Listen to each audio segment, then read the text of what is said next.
Hello friends, आज की इस वीडियो में डोरेमोन की एवरी ड्राइंग को कलर करने वाला हूँ। ये डोरेमोन की सेकेंड पार्ट है। इससे पहले आउटलाइन ट्यूटोरियल वीडियो अपलोड कर चुका हूँ, जिस किसी ने भी नहीं देखा है जाके देख लेना। लिंक डिस्क्रिप्शन में दे दूँगा। अभी कलरिंग चालू करते हैं।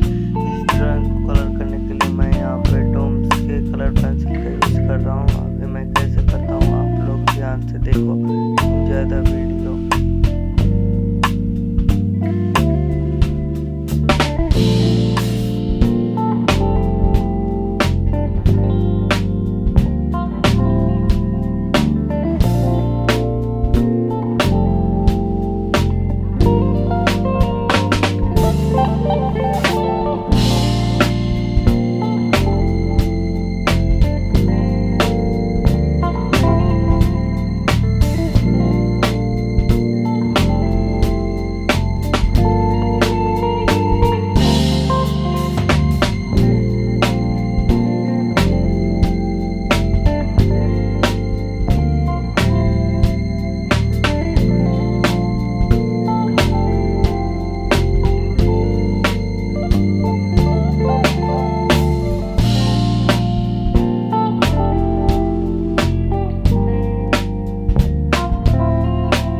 हमारा ड्राइंग कंप्लीट हुआ। अगर आपको अच्छा लगे तो लाइक कर देना। मिलते हैं किसी और वीडियो में, तब तक के लिए बाय।